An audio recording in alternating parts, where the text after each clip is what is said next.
Several years ago, John and Cynthia Hardy saw this video.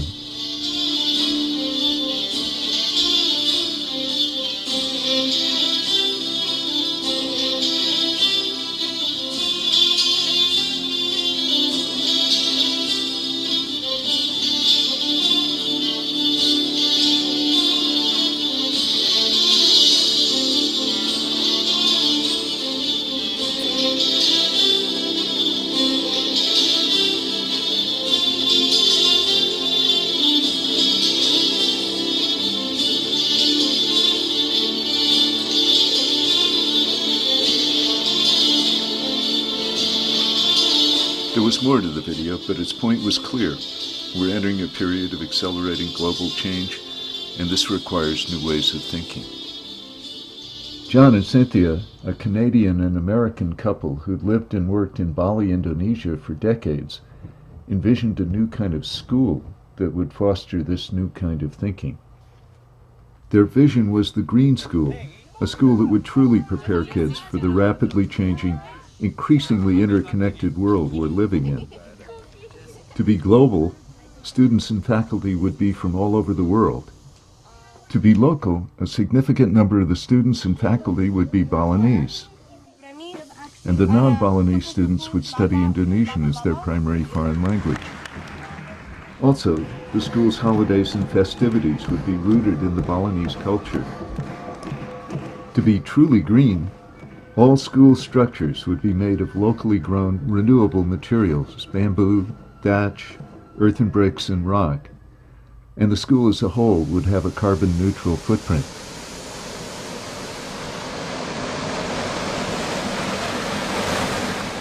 John and Cynthia Hardy had built up an environmentally conscious and very successful jewelry business during their years in Bali, and they now poured much of the money they'd earned into buying land, materials, and the help of Balinese craftsmen to create a school like none before it in a lush jungle valley carved by the Ayung River. Their vision materialized as structures built of bamboo and thatch, of sizes and designs never seen before, rose from the jungle. In September 2008, the vision came fully alive, with children and teachers from Bali and all over the world starting to work, play, and learn together in classrooms without walls, in rice paddies and vegetable gardens.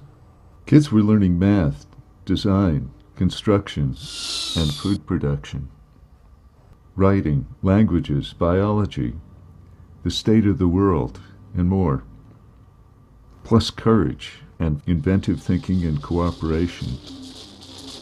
Lively classroom sessions were mixed with hands-on projects, encouraging teamwork, creativity, and just plain fun.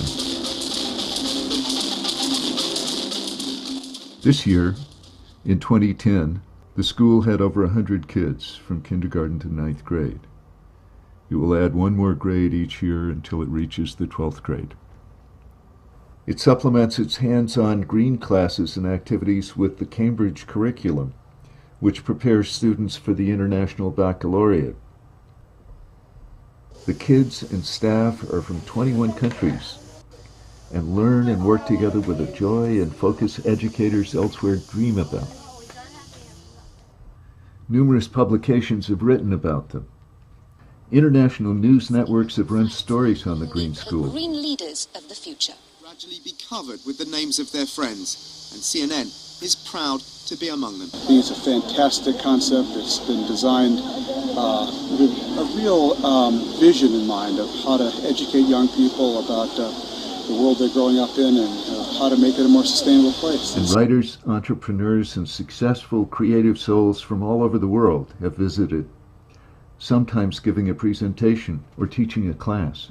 There's all sorts of global problems that we need to solve. There's water shortages, energy shortages, global warming. So we have no spare brains around the world. So any kid that I can get jazzed up about science, I'm happy with.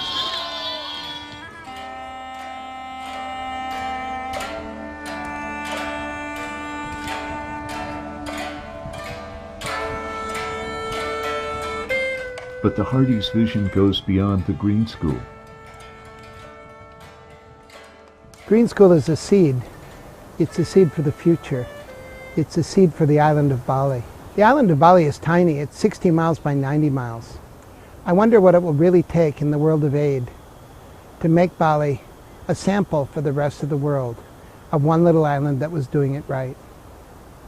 What would it take? It would take some geothermal power.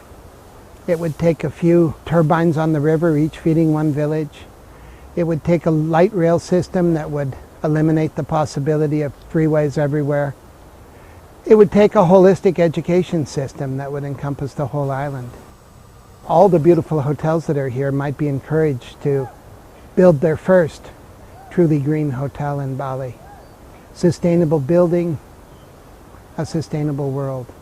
What would happen if the tens of thousands of hotel rooms in Bali were populated by people coming to see an island that was off the grid, an island that was carbon neutral? This could be done, of course, on any island, but in most places you'd have to invent a culture.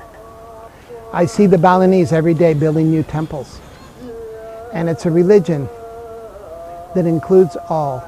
When the Balinese priests call on the gods, they call on the gods to bless all beings. It's an incredible place to be. It's an incredible place to live. And it's where we chose to plant the seed that is the Green School. The Green School is a place that's making a difference. How it is, how it affects people that are in it, is unique. The Green School has local lava roads.